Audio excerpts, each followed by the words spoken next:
Kenneth Taylor's hands were black with engine grease when his phone rang. Pinewood Elementary School. His gut tightened before he even answered. Schools don't call at 1:47 p.m. with good news.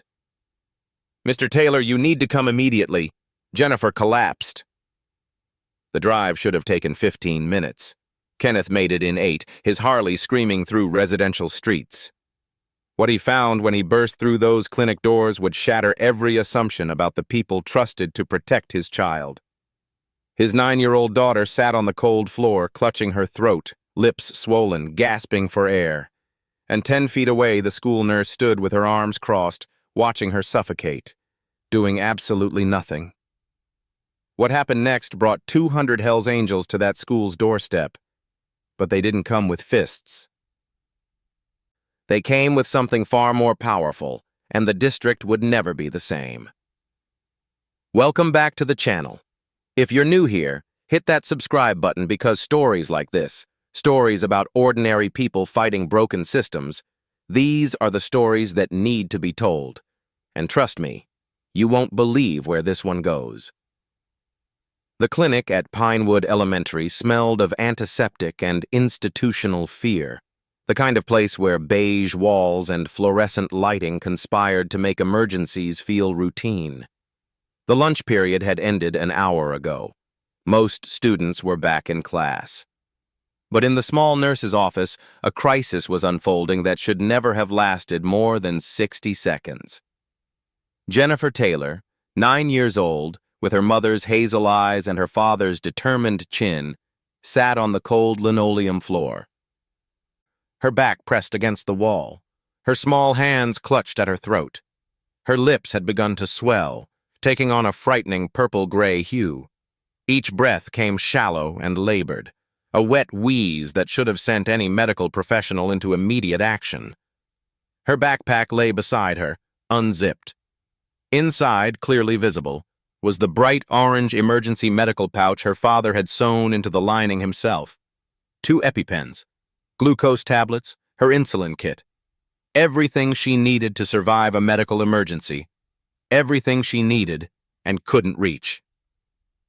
Standing 10 feet away was Nurse Patricia Holloway, 52 years old, 23 years of school nursing experience, arms crossed over her chest. She watched Jennifer struggle. She glanced at the clock on the wall. She made notes on a clipboard. And she waited. She was waiting for permission, for parental consent, for policy to be satisfied before a child's life could be saved. The main doors burst open, and Kenneth Taylor came through like a force of nature. He was 6'3", 240 pounds of muscle and ink, with a full beard streaked with gray and tattooed arms visible beneath his leather vest. The Hell's Angels patches on his back announced what he was to anyone who knew the symbols. But the terror in his eyes announced who he was, a father racing against death. His boots echoed in the hallway. Through the half-open clinic door, he saw her. "Jennifer!" His body moved on pure instinct. He was across the threshold, dropping to his knees, his massive hands, so capable of violence, so practiced in gentleness, cupping his daughter's face. "Baby girl, Daddy's here." "I'm right here." Jennifer's eyes found his, and in them Kenneth saw something that broke him. Not relief, not hope. Resignation. As if she'd expected this. As if she'd been taught that asking for help meant being a burden. "EpiPen," Kenneth barked at Nurse Holloway, his voice steel wrapped in barely controlled rage. "Where's her EpiPen?" "Mr. Taylor, I need you to remain calm." "Where is it?" Nurse Holloway's jaw tightened, her clipboard rising like a shield. "District policy requires parental consent before administering any medication, including emergency." Kenneth's world tilted sideways. For 7 months, since Jennifer's type 1 diabetes diagnosis, since they'd discovered her severe nut allergies, he'd filled out every form, attended every meeting, signed every waiver. The school had copies of her medical action plan, her prescriptions, her doctor's orders. They had her emergency medications stored in this very clinic. And this woman was talking about paperwork while his daughter suffocated. Kenneth didn't waste time arguing. His hands moved to Jennifer's backpack, finding the emergency pouch with practiced efficiency.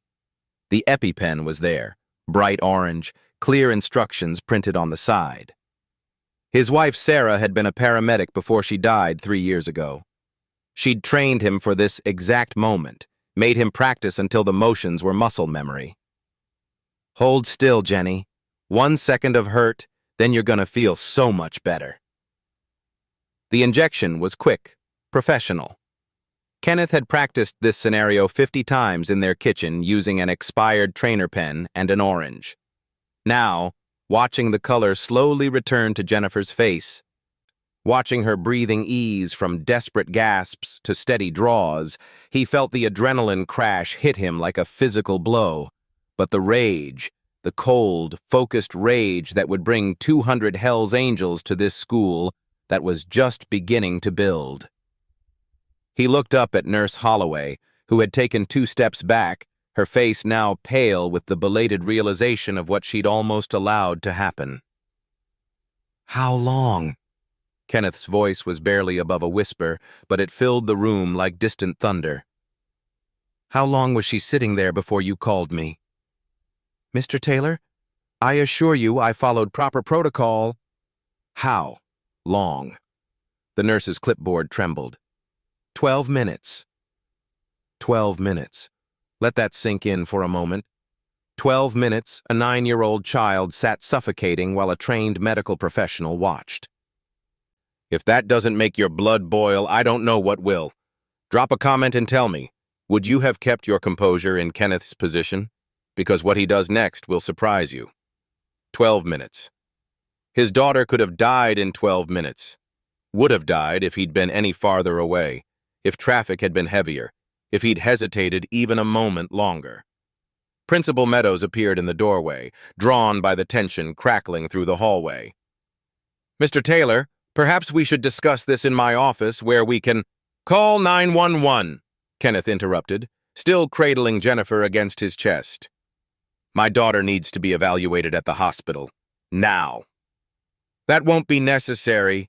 She's clearly stabilizing, and we don't want to cause undue alarm." Kenneth's eyes, when they finally rose to meet the principal's, were the eyes of a man who had just watched the system fail his child in the most fundamental, unforgivable way. "Call 911. Now. Or I will, and I'll tell them exactly why an ambulance is needed, and exactly how long my daughter sat here without the medical care you're legally obligated to provide." The principal's hand moved toward her phone.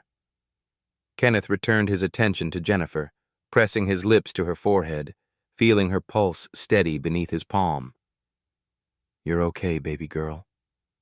Daddy's got you, and I promise you, this is never, ever going to happen again." He meant it. And he didn't yet know how large that promise would have to be. Now you might be thinking, a Hell's Angel finds his daughter nearly dead from medical neglect, and his first move is to save her life and call for help? That's not the story you expected, is it? What Kenneth understood in that moment was something his late wife Sarah had taught him long ago. Rage is a fire. You can let it consume everything around you, or you can channel it into something that builds instead of burns. Brute force might have satisfied the fury screaming in his blood, but it wouldn't change the policy that put Jennifer on that floor. It wouldn't protect the other children suffering under the same system.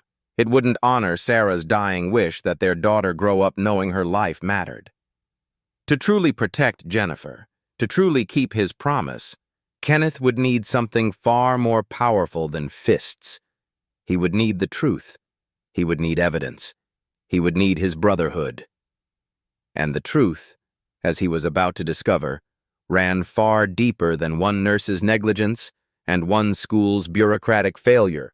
It was systematic, it was deliberate, and it was destroying children's lives to save money on insurance premiums.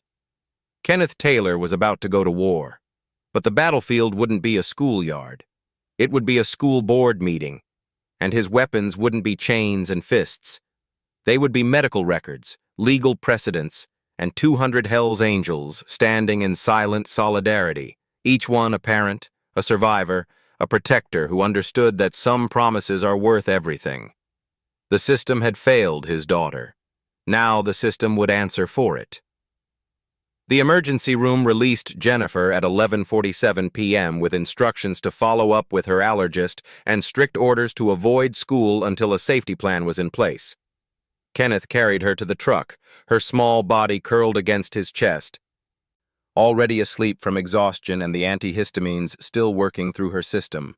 Back home, after tucking Jennifer into bed and checking her glucose monitor twice, Kenneth sat in his garage workshop surrounded by the comfortable chaos of tools and half-finished projects.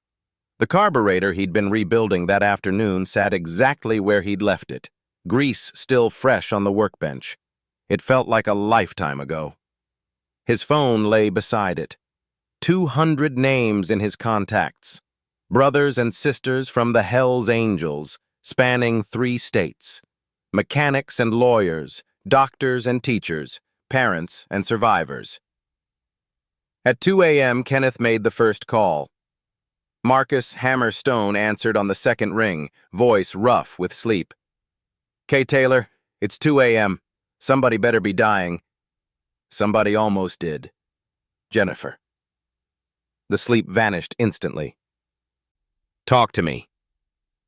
Kenneth laid it out. The allergic reaction. The nurse's refusal to help. 12 minutes his daughter spent suffocating while an adult watched. The district policy he'd found buried in school board minutes, designed to save money on insurance by delaying medical care. When he finished, Hammer was silent for a long moment. "You need the brotherhood," Hammer finally said. It wasn't a question.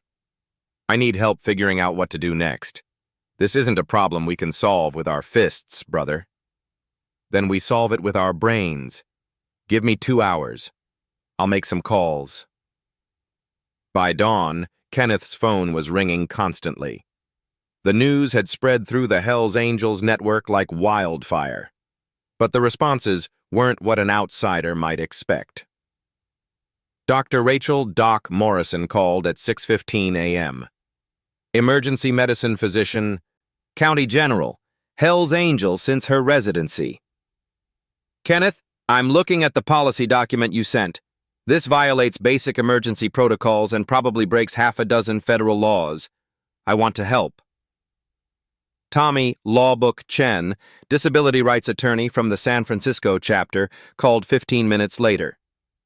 "School districts get scared of lawsuits, so they implement blanket rules that actually increase their liability. How many other families has this affected?" That was the question keeping Kenneth awake. How many other children were suffering? Here's where this story takes a turn nobody saw coming. Because Kenneth's about to discover something that will make you question everything you thought you knew about school safety. If you're a parent, you need to hear this. Stay with me. At 8 a.m., Kenneth sat in a corner booth at Rosie's Diner. Strong coffee, crisp bacon, no judgment for leather vests before sunrise. Across from him sat Hammer and Doc Morrison. Within the hour, 4 more joined them. Lisa Spike Rodriguez, pediatric nurse and medical malpractice survivor. James Prophet Washington, high school teacher and youth advocate. Tommy Chen via video chat. Michael Wrench Kowalski, single father of a daughter with epilepsy. This wasn't the stereotypical Hell's Angels meeting. No weapons, no talk of violence, just coffee cups, notepads, and shared determination to protect vulnerable children. Doc Morrison spread medical documentation across the table. 12 minutes without intervention during anaphylaxis is borderline criminal, but if Pinewood has 400 students, statistically at least 20 need emergency medical support. If this policy's been active 3 months, we're talking dozens of incidents. "We find those families," Spike said. "Document every case. Build an undeniable pattern." "I'll reach out through the parent network," Prophet added. "Carefully. We don't tip off administration before gathering evidence." Tommy's voice crackled through the phone. "I'll build the legal framework. ADA violations, Section 504 violations, criminal negligence."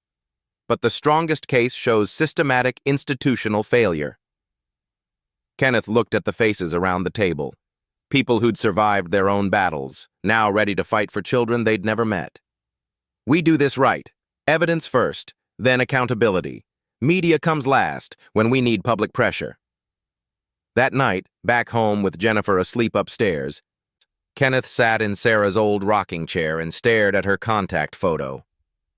"I don't know if I'm doing this right, Sarah," he whispered. "I'm so angry and scared I'll screw this up." The house was silent, but in that silence, Kenneth heard her voice. "You're not alone, Kenny. That's what the brotherhood means." He looked at his phone. Messages from dozens ready to stand beside him. Doc Morrison, Tommy, Prophet, Hammer, Spike, family. Kenneth walked to Jennifer's room and gently kissed her forehead. "We're going to fix this, baby girl. Not just for you. For every kid who needs help. Tomorrow, the real work would begin." Prophet made contact with the first family within 24 hours. The Hendersons lived 3 blocks from Pinewood Elementary. Their son Marcus, age 8, had epilepsy. On a Tuesday afternoon in late September, he'd had a grand mal seizure on the playground during recess. For 12 minutes, the exact same amount of time Jennifer had waited, Marcus convulsed on the concrete while staff stood nearby, waiting for his parents to arrive before calling 911. "They said they needed our permission first," Mrs. Henderson told Kenneth, her voice breaking over the phone. "Permission to call an ambulance for our seizing child. When I got there, he was still on the ground, blue around the lips. The playground monitor kept saying, 'He'll be fine, just give him space.'" Kenneth's hand tightened around his phone. "Did you file a complaint?" 3 times. Each one disappeared into administrative review. Eventually, the principal suggested we might be happier homeschooling. That Marcus was too much of a liability for their staff to manage. Kenneth added Marcus Henderson's name to the growing list. By the end of the week, Prophet had identified 8 more families. Each story was a variation on the same nightmare. The Patel's daughter Priya, age 7, severe asthma. During a field trip, she'd had an attack and asked for her inhaler. The teacher told her it was probably just anxiety and made her do breathing exercises instead. 20 minutes later, Priya collapsed. The school's incident report claimed she'd failed to communicate her needs clearly. The Morrison twins, age 10, both type 1 diabetic. The school had implemented a policy requiring them to go to the nurse's office to check their blood sugar, a 10-minute walk from their classroom. When one twin's glucose dropped dangerously low during a test, he was told to wait until the appropriate time. He passed out at his desk. The Chen boy, age 9, severe peanut allergy. Cross-contamination in the cafeteria triggered a reaction. The lunch supervisor confiscated his EpiPen, saying students weren't allowed to carry sharp objects on school grounds, then spent 8 minutes looking for a staff member authorized to retrieve it from the nurse's locked cabinet. 9 families. 9 children who nearly died. And here's the part that should terrify every parent watching this. Every single one of them had filed complaints that mysteriously disappeared. If you think this is an isolated incident, you're about to learn just how wrong you are. This goes deeper than anyone imagined. Each family had complained. Each complaint had been buried, dismissed, or redirected. Parents were labeled overprotective, difficult, or non-compliant with school procedures. 2 families had been explicitly told their children would be better served in alternative educational settings. Kenneth sat in his garage, 9 case files spread across his workbench. 9 children. 9 near-death experiences. 9 families told their concerns didn't matter. Doc Morrison arrived that evening, medical bag in hand. "I've reviewed every case. The pattern is unmistakable. This isn't individual staff failure. It's institutional policy enforced from the top down." She pulled out a document Kenneth recognized. The Medical Responsibility Limitation Protocol. but now she'd annotated it, highlighting sections in red. Look at the language here. Minimize intervention frequency to reduce liability exposure. And here, staff should exhaust non-medical solutions before escalating to emergency protocols. This isn't about protecting the district from lawsuits, it's about protecting the budget from insurance premiums. Kenneth's jaw clenched. They're gambling with kids' lives to save money. Exactly. And I can prove it. Doc Morrison spread out financial documents she'd requested through public records.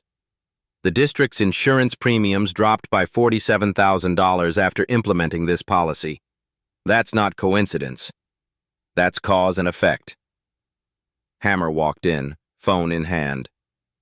We've got 3 more families. Profit's network is expanding faster than we anticipated. Kenneth looked at the faces staring back at him from the case files. 12 children now. 12 families who'd trusted the system to protect their kids. 12 times the system had failed. We document everything, Kenneth said quietly. Every incident, every complaint, every time they were told to stay silent. We're not just building a case against Pinewood Elementary. We're exposing a system that values dollars over children's lives. Doc Morrison nodded. I'll have the medical analysis ready in 48 hours. Every case reviewed by independent physicians. Expert testimony documenting the standard of care that was violated. Tommy Chen's face appeared on Hammer's phone screen. Legal framework is coming together. With this many families, we're looking at class action territory. But Kenneth, once we file, there's no going back. The district will fight this with everything they have. Kenneth thought of Jennifer asleep upstairs, of Marcus Henderson seizing on concrete, of Priya Patel gasping for breath, of 12 families told their children didn't matter. Then we fight harder, Kenneth said, because those kids deserve better than a system that sees them as insurance liabilities instead of human beings. The brotherhood was assembling. The evidence was mounting, and the truth was about to become undeniable. Tommy Chen flew in from San Francisco on a red-eye, arriving at Kenneth's garage with 3 banker's boxes full of documents. Public records requests, school board meeting minutes, district financial statements, internal memos obtained through carefully worded Freedom of Information Act filings. You need to see how deep this goes, Tommy said, spreading papers across the workbench. This wasn't some rogue administrator making a bad call. This was calculated, methodical, and approved at every level. The trail began 18 months earlier. District enrollment was declining, state funding was tight, and insurance premiums were climbing. Superintendent Dr. Vincent Cross had been hired specifically to optimize operational efficiency. Corporate speak for cutting costs without technically cutting services. His background wasn't in education. It was in risk management for a healthcare corporation that had been sued multiple times for denying coverage. Look at this. Tommy pointed to a memo from March, 8 months before Jennifer's incident. Subject line, Medical Liability Reduction Initiative. Dr. Patricia Cross had commissioned a consulting firm to analyze the district's insurance claims. Their finding, medical interventions at schools, EpiPen administrations, inhaler use, insulin management, seizure protocols were driving up premiums due to potential adverse outcome liability. The solution wasn't to improve medical care, it was to reduce medical interventions. Kenneth's hands clenched. They literally calculated that letting kids suffer was cheaper than helping them. Gets worse, Hammer said, pulling out another document. Here's the presentation Cross gave to the school board. He told them the new protocol would save $47,000 annually in insurance costs. The board approved it unanimously. No debate, no discussion of risk to students. Stop right there. $47,000. That's what these children's lives were worth to the school board. $47,000 in savings was more valuable than a 9-year-old gasping for air. I want you to think about that. And if this makes you as furious as it makes me, let me know in the comments. Because this rabbit hole goes even deeper. Doc Morrison leaned over the documents, her physician's eye catching details others missed. This section here, redefine emergency threshold criteria. They didn't just delay care. They changed the definition of what constituted an emergency. An asthmatic child struggling to breathe? Not an emergency until they lose consciousness. A diabetic child with low blood sugar? Not an emergency until they can't stand. By their standards, Tommy added, Jennifer wasn't in a true medical emergency until she stopped breathing completely. The 12 minutes she waited? That was the system working as designed. Prophet arrived with another revelation, testimony from a former school nurse named Margaret Riley, who'd been terminated the previous year. Kenneth called her immediately. "They fired me for calling 911 too frequently," Margaret said, her voice tired but certain. "I had a child having an asthma attack. I administered the inhaler and called an ambulance per standard protocol. 2 days later, I was called into Dr. Cross's office and reprimanded for creating unnecessary emergency responses. He showed me a spreadsheet tracking every 911 call from district schools. Each call was assigned a dollar value based on insurance impact." Kenneth's blood ran cold. They were tracking the cost of saving children's lives? Not just tracking, punishing staff who exceeded the acceptable threshold. After my second reprimand, I was told if I called 911 one more time without exhausting all non-emergency alternatives first, I'd be terminated. 3 weeks later, a child with a known seizure disorder had an episode during gym class. I called 911. I was fired the next day. "Did you report this?" Doc Morrison asked. "To the State Education Board, the Medical Board, the Teachers Union. Every complaint was sent back to the district for internal investigation, which meant it went straight to Dr. Cross's office and disappeared. The system protects itself." Tommy pulled out more documents, emails between Dr. Cross and the district's legal counsel, discussing how to handle problem parents who complained about medical care delays. The strategy was systematic. Label them as difficult, document any minor conflict, suggest alternative educational placements, and if necessary, threaten them with charges of interference with school operations. The Hendersons had a file. The Patels had a file. 6 other families had files, each one documented as a management concern rather than a parent legitimately advocating for their child's safety. "This is what we're fighting," Kenneth said quietly, looking at the mountain of evidence.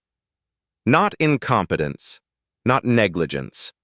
Deliberate policy designed to sacrifice children's well-being for budget savings, enforced through intimidation and institutional cover-up." Hammer crossed his arms. "How do we break something this entrenched?" Kenneth thought of Sarah, of her years fighting hospital bureaucracies to get patients the care they needed. She'd taught him that systems like this had one fatal weakness. They collapsed under public scrutiny. "We force them into the light," Kenneth said. "Every document, every testimony, every family's story. We make it impossible to hide. And we do it in front of cameras, reporters, and a room full of voters who trusted these people with their children." Tommy smiled grimly. "Then we'd better request that emergency school board meeting, because once we present this evidence, there's no putting the genie back in the bottle."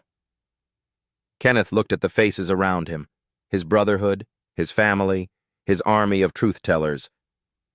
"Good," he said. "Let it burn." The first motorcycle rolled into town on a Tuesday morning, then another, then 20 more. By Wednesday afternoon, the parking lot at the roadside inn was filled with Harleys, gleaming chrome and leather saddlebags, license plates from 6 different states. The motel manager, a woman named Carol, who'd run the place for 30 years, watched the procession with wide eyes. "We're peaceful," Hammer assured her, handing over his credit card for a block of rooms. "Just here to support a brother and attend a school board meeting." Carol looked at the growing crowd of bikers in her parking lot, then at the reservation. 23 rooms for 3 nights. "School board meeting?" "Yes, ma'am. The one about kids being denied medical care. We're witnesses." The story spread through town like wildfire. At Rosie's Diner, the breakfast crowd buzzed with speculation. Bikers descending on Pinewood. Had to be trouble. Probably violence. Lock your doors. Keep your kids inside. But the reality was different. Dr. Rachel Morrison arrived in full Hell's Angels regalia. Leather vest over scrubs, patches announcing her chapter, stethoscope hanging from her neck. She set up a mobile medical station in the motel parking lot, offering free health screenings to anyone who needed them.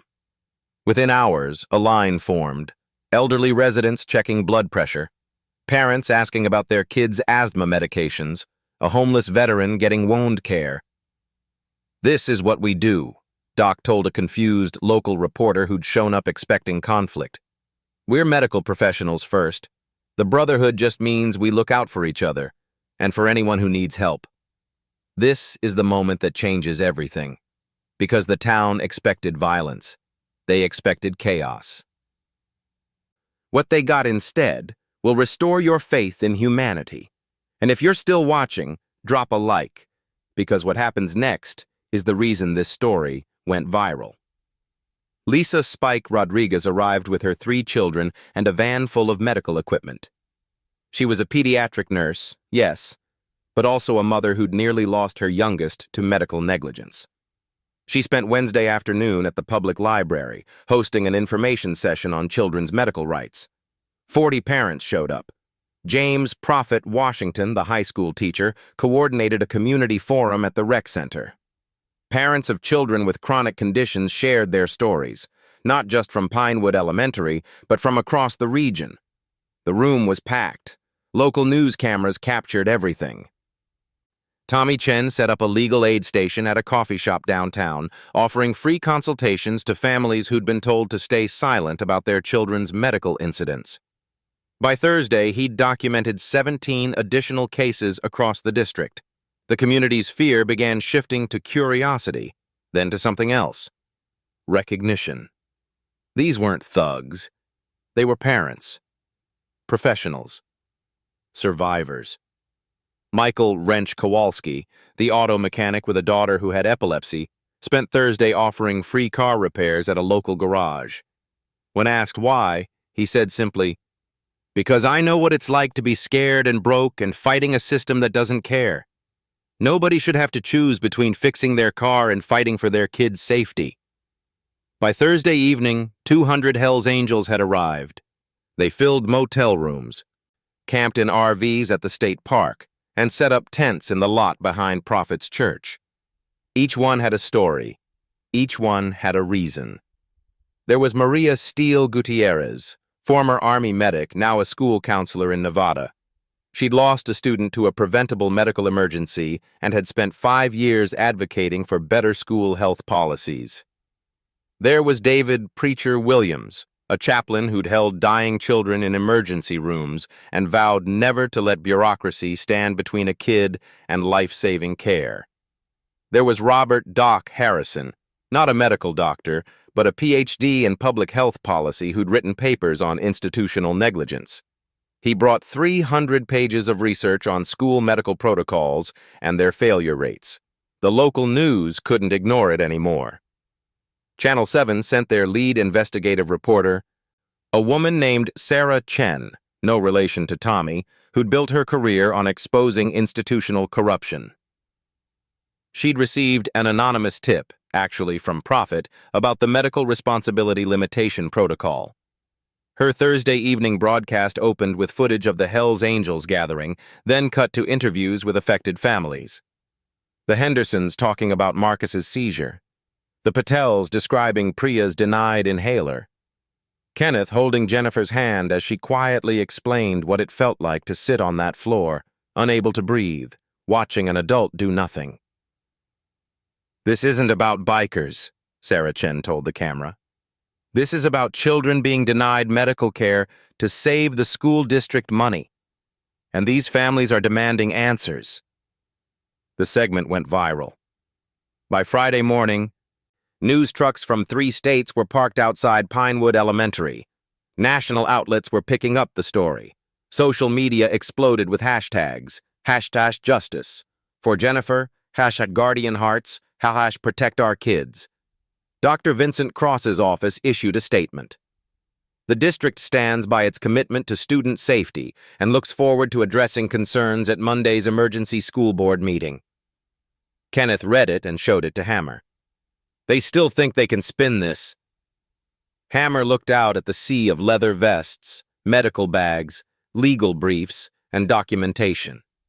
200 brothers and sisters ready to stand. Then Monday's going to be one hell of a wake-up call, Hammer said. Kenneth pulled out his phone and texted the group. Final prep tomorrow, Sunday we rest. Monday, we change everything. The replies came instantly. 200 voices, one message. We're ready. Tommy Chen scheduled Nurse Patricia Holloway's deposition for Saturday morning at his makeshift legal office, a conference room at the roadside inn that now resembled a war room, walls covered with documentation, timelines, and case files. Holloway arrived 20 minutes early, alone. No lawyer, no union representative, no district support. She looked smaller than Kenneth remembered, older somehow, as if the weight of what had happened had physically diminished her.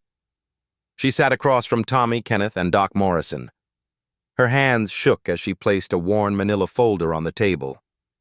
"I need to tell you something first," she said, her voice barely above a whisper. "Before you ask your questions, I need you to understand." Tommy nodded. "The deposition is being recorded, Ms. Holloway. Anything you say, I know." She opened the folder. Inside were photocopies of internal memos, dated across the previous year. Her handwriting filled the margins, notes, concerns, desperate pleas. "I filed complaints, 3 of them, about the medical responsibility limitation protocol." Kenneth leaned forward, his anger momentarily suspended by curiosity. "The first one was in April, right after Dr. Cross implemented the policy." Holloway pulled out a document. "I wrote that requiring parental consent before administering emergency medications violated every protocol I'd learned in 23 years of school nursing, that it put children at risk, that it contradicted state law and federal disability protections." "What happened?" Doc Morrison asked. "Dr. Cross called me into his office, told me the policy was non-negotiable and that my job was to implement it, not question it. He said if I had concerns about liability, the district's legal team had already approved everything." Holloway's voice cracked. "I filed a second complaint in June after a diabetic student's blood sugar dropped dangerously low, and I wasn't allowed to help until her mother arrived. That complaint never received a response." "And the third?" Tommy prompted gently. "September. The Henderson boy. Marcus. The seizure." Tears ran down Holloway's face. "I watched that child convulse for 12 minutes because I'd been told explicitly that calling 911 without parental consent first was grounds for termination. I filed a complaint the next day, begging them to revise the policy. 2 weeks later, I was called in for a performance review. They had a file on me. Every time I'd administered emergency medication, every 911 call, every instance where I'd exceeded my authority by prioritizing student health over protocol. This is the twist nobody saw coming. The nurse everyone thought was the villain? She was a victim too. And what she's about to reveal will show you exactly how broken this system really is. If you're still with me, share this video, because people need to know the truth." She pulled out another document, her performance review. Kenneth scanned it, his rage building with every line. Holloway had been rated as non-compliant, resistant to policy implementation, and creating unnecessary emergency escalations. "They told me the next violation would be my last," Holloway continued. "I'm 52 years old. I'm supporting my mother, who has Alzheimer's. I need this job, I need the health insurance. And I was terrified." She looked directly at Kenneth, her eyes red. "When Jennifer came to my office that day, I knew what was happening. I knew she needed that EpiPen immediately. And I stood there doing nothing, because I was scared of losing everything." The room was silent except for the sound of Holloway's quiet sobbing. "I'm not asking for forgiveness," she said. What I didn't do, is unforgivable. That little girl nearly died because I chose my job security over her life. But I need you to understand that this system, it doesn't just hurt children. It weaponizes people like me. It turns nurses into obstacles instead of caregivers. Doc Morrison spoke, her voice carefully neutral. Did other nurses experience this same pressure? Holloway nodded. Margaret Riley was fired last year for calling 911 too frequently. The message was clear to all of us. Follow the policy or lose your job. Most of us have families depending on our income. We're trapped between our professional ethics and our personal survival. Tommy made notes. These complaints you filed, do you have proof they were received? Email confirmations, all sent to Dr. Cross and copied to the district's HR director and legal counsel. She pushed the folder across the table. I kept everything, because somewhere in the back of my mind I knew this day would come. I knew eventually a child would be hurt badly enough that someone would finally pay attention. Kenneth's voice was low, controlled. You could have called 911 when Jennifer collapsed. You could have administered the EpiPen. You could have chosen to lose your job instead of letting my daughter suffocate. I know. Holloway met his gaze. And I'll live with that choice for the rest of my life. But Mr. Taylor, I'm not the villain here. I'm a coward. The villain is the man who created a system where people like me have to choose between doing what's right and feeding our families. She stood, leaving the folder on the table. That's everything I have, every complaint, every warning I gave them, every time I begged them to change the policy. They knew. They knew children were at risk, and they did nothing because saving money mattered more. As she reached the door, she turned back. There are 43 school nurses in this district.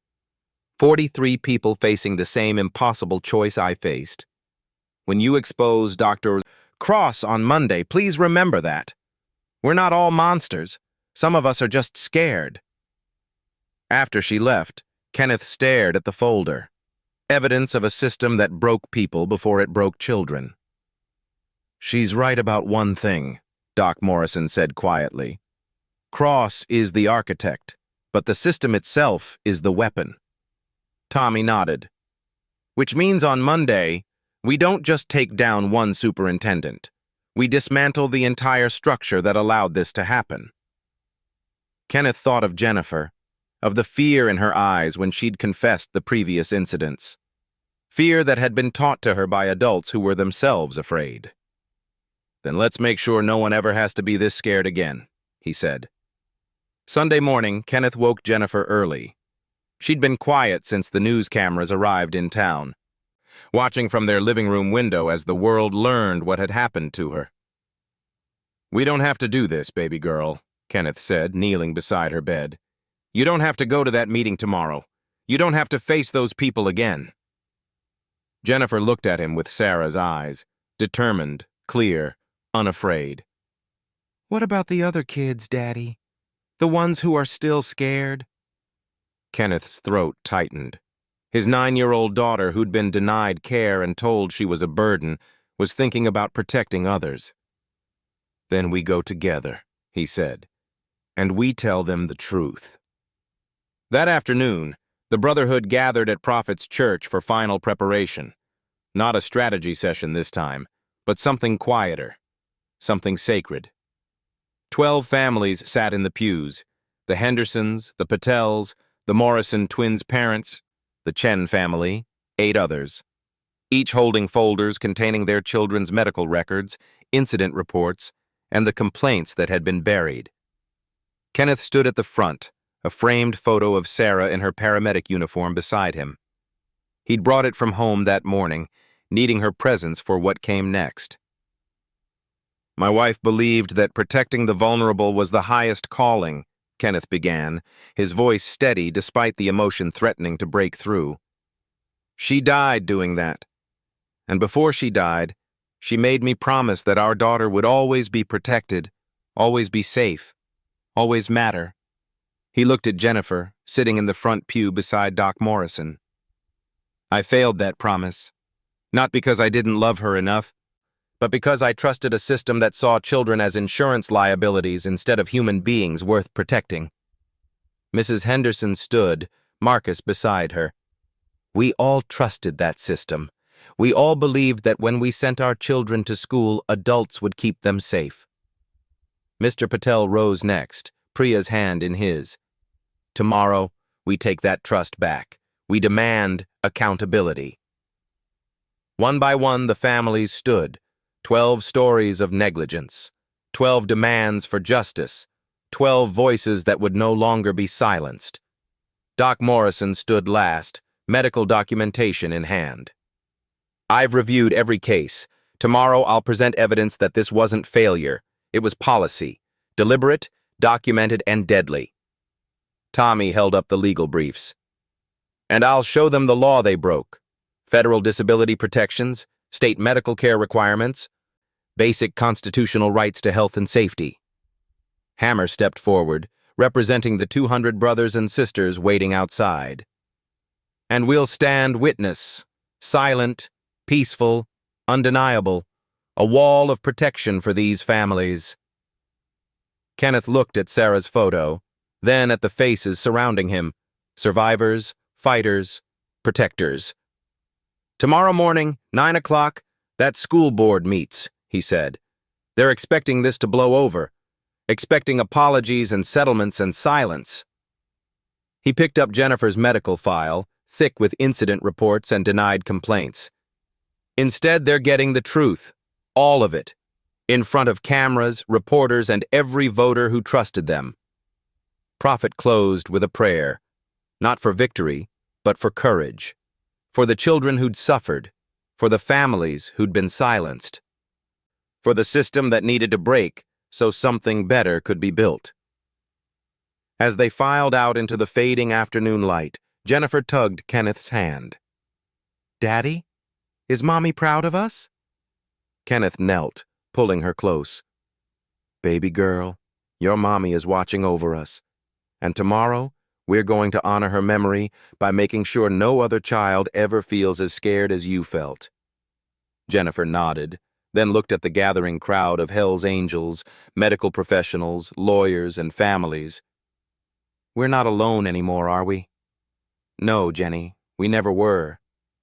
Tomorrow justice comes. But before we get there, I need you to do something. Hit that subscribe button if you haven't already, because tomorrow's chapter is the most powerful moment in this entire story. You don't want to miss what happens when 200 Hell's Angels walk into that school board meeting.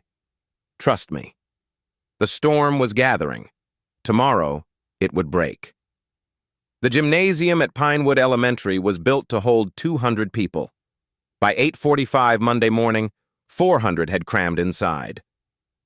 200 Hell's Angels stood along the back wall and side aisles, silent sentinels in leather vests. 3 news crews positioned cameras. Every seat was filled with parents, teachers, community members who'd heard the stories and demanded answers. Dr. Vincent Cross sat at the board table, flanked by the district's lawyer. His confident smile suggested he believed this was manageable, containable. He had no idea what was coming. At 9 o'clock sharp, Board President Margaret Walsh called the meeting to order. Her voice wavered slightly as she surveyed the packed room. We are here to address concerns regarding district medical protocols. We'll hear public comment, then... No. Tommy Chen stood, legal briefs in hand. With respect, Madam President, this isn't public comment time. This is a presentation of evidence documenting systematic medical neglect, civil rights violations, and institutional cover-up. We have 12 families, 17 documented cases, expert medical testimony, and proof of deliberate policy violations. You'll hear all of it. The board members exchanged nervous glances. Dr. Cross leaned toward his lawyer, whispering urgently.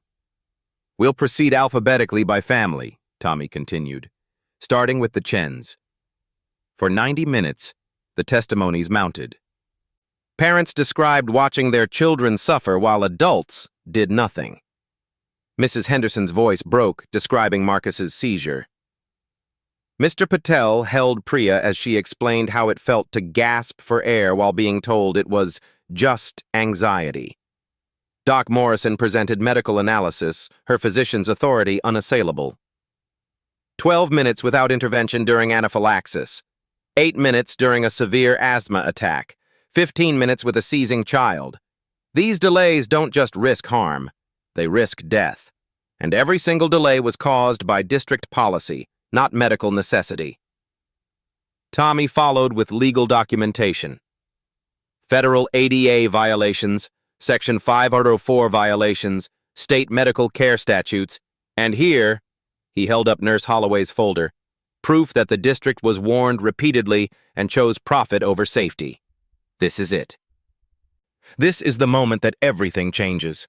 Kenneth's about to deliver the speech that will bring a grown man to his knees and force an entire system to answer for its crimes. If this doesn't give you chills, nothing will.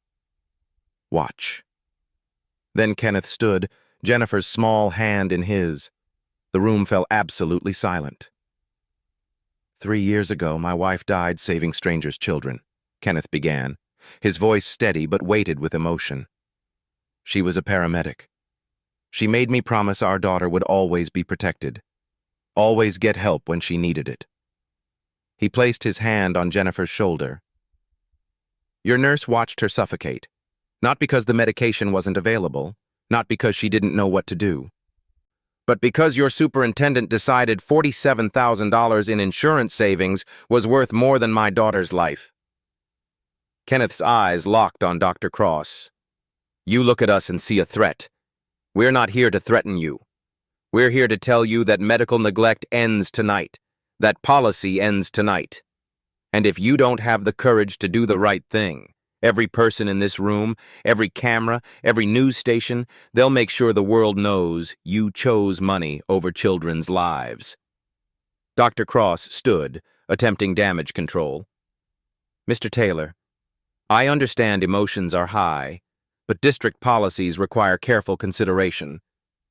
Doc Morrison cut him off. Dr. Cross, I'm an emergency physician. I've reviewed the evidence. What you've done isn't complex, it's criminal negligence. I've filed formal complaints with the State Medical Board, Department of Education, and Attorney General's office. Your careful consideration ends tonight. The cameras captured everything. Dr. Cross's face paling. The board members' stunned silence. Jennifer standing beside her father, small but unbroken. Board President Walsh spoke, her voice shaking. Dr. Cross, do you have a response? Cross looked at his lawyer, at the cameras, at the wall of Hell's Angels standing witness. He understood finally that this couldn't be spun away. I resign, he said quietly. Effective immediately. The room erupted. Walsh gabbled for order, then turned to the board. I move to immediately rescind the medical responsibility limitation protocol and conduct a full audit of all district medical policies. The vote was unanimous. As families embraced and cameras rolled, Kenneth knelt beside Jennifer. She was crying, but smiling. We did it, Daddy. We did it for everyone. We did, baby girl, Kenneth whispered. Your mama would be so proud. Outside, 200 motorcycles started their engines, not in victory, but in solidarity. The system had broken. Now the real work of rebuilding could begin. 3 weeks after the school board meeting, Jennifer walked through the front doors of Pinewood Elementary, holding her father's hand. In her backpack, her EpiPen, insulin kit, glucose monitor, and a medical alert bracelet engraved with 2 words, Guardian Hearts. The new school nurse, Mrs. Elena Chen, no relation to Tommy, but recommended by Doc Morrison, knelt to Jennifer's level at the clinic door. Jennifer, I want you to know something, Mrs. Chen said, her voice warm but firm. If you ever feel sick, scared, or like something's wrong, you come to me immediately. No questions asked, no waiting. Your safety is my only job. Do you understand? Jennifer nodded, tears forming. For the first time since her mother died, she felt truly safe at school. That afternoon at lunch, Jennifer openly used her glucose monitor at her table. No shame. No hiding. 3 classmates approached curiously. "Is that thing cool? Does it hurt? Can you teach us about diabetes?" Jennifer smiled and began explaining. The victim was becoming the educator. While Jennifer healed, the brotherhood rebuilt. The $65,000 raised through charity rides transformed Pinewood Elementary. Every classroom received emergency medical kits. Staff underwent comprehensive training on chronic condition management. New policies, written with input from Doc Morrison, Tommy Chen, and affected families, prioritized immediate medical intervention over bureaucratic procedure. But the Hells Angels didn't stop there. Hammer coordinated Guardian Hearts, a volunteer program where vetted EMTs and paramedics provided campus coverage during high-risk times, field trips, outdoor activities, large events. 23 medical professionals signed up within the first month. Spike established a parent support network for families of children with chronic conditions, offering resources, advocacy training, and a promise. You'll never fight alone again. Profit created scholarships for students whose education had been disrupted by medical neglect, ensuring that children like the Morrison twins and Marcus Henderson had the support they needed to thrive. And Kenneth? He became something he never expected: an advocate. 1 year later, the state capitol building in Sacramento buzzed with activity as legislators gathered for a special session. In the gallery, 200 people waited: families, medical professionals, Hells Angels in clean shirts and leather vests. At the podium stood Jennifer Taylor, now 10 years old, wearing her mother's paramedic badge pinned to her dress. "My name is Jennifer Taylor," she began, her voice steady despite her nervousness. "A year ago, I almost died at school because adults were told that saving money was more important than saving my life." She told her story, not with bitterness, but with clarity. The 12 minutes on the floor, the 3 previous incidents, the fear that she was a burden. "But my daddy taught me something," Jennifer continued. "He taught me that one person refusing to accept injustice can change everything. And his friends, 200 Hells Angels who are doctors, nurses, teachers, parents, and survivors, taught me that families protect each other." She held up the medical alert bracelet. Guardian Hearts means nobody fights alone. It means when a child needs help, adults give it. No policies, no delays, no choosing money over lives. Jennifer looked directly at the legislators. "I'm asking you to pass the Student Medical Safety Act. Make it law that schools must help kids immediately. Train every adult to recognize emergencies. Punish districts that put budgets before children. And create Guardian Hearts programs everywhere so every kid feels as safe as I do now." The gallery erupted in applause. Cameras flashed. Legislators stood. 6 weeks later, the Jennifer Taylor Student Medical Safety Act passed unanimously. It mandated immediate emergency medication administration, removed policies delaying intervention, required annual audits of school medical facilities, and established funding for Guardian Hearts programs statewide. This 9-year-old girl who almost died on a clinic floor just changed the law for thousands of children across an entire state. If that doesn't prove that one voice can change everything, I don't know what does. And if her story moved you, do me a favor. Share this video. Because there are parents out there who need to know their rights. There are children who need to know they matter, and there are systems that need to be held accountable. On a warm September afternoon, Kenneth and Jennifer stood at Sarah's grave. They'd brought flowers, sunflowers, and her favorite, and stories of the year that had passed. "We did it, Mom," Jennifer said softly, placing her hand on the headstone. "We kept the promise, and now other kids won't be scared like I was." Kenneth wrapped his arm around his daughter, watching her trace the inscription. Sarah Taylor, paramedic, mother, guardian.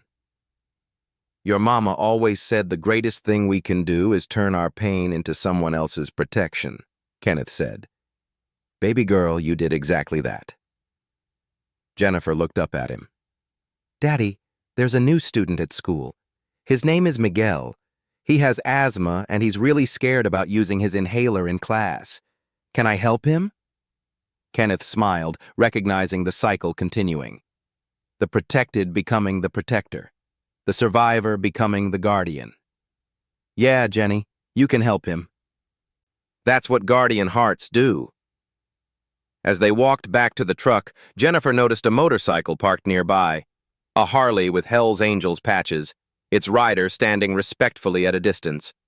Hammer, paying his own respects to Sarah's memory. Jennifer waved. Hammer nodded, pressed his fist to his heart, then started his engine.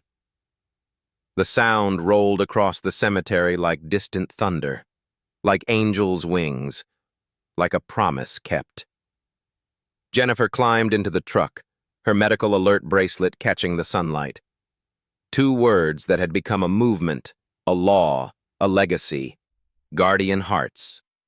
And somewhere, in the space between grief and healing, Sarah Taylor smiled. Her daughter was safe, her husband was strong, and her promise that vulnerable children would always be protected lived on through the most unexpected guardians. 200 Hell's Angels who proved that true strength isn't found in violence, but in standing up for those who can't stand alone. If this story touched you, if it made you think differently about the systems we trust with our children's lives, then my job here is done. But your job? Your job is to make sure this message reaches every parent, every teacher, every person who works with children. Share this story. Start conversations. Demand better. Because Jennifer's fight shouldn't be rare. It should be unnecessary. Until then, we all need to be guardian hearts. Thanks for watching. I'll see you in the next one.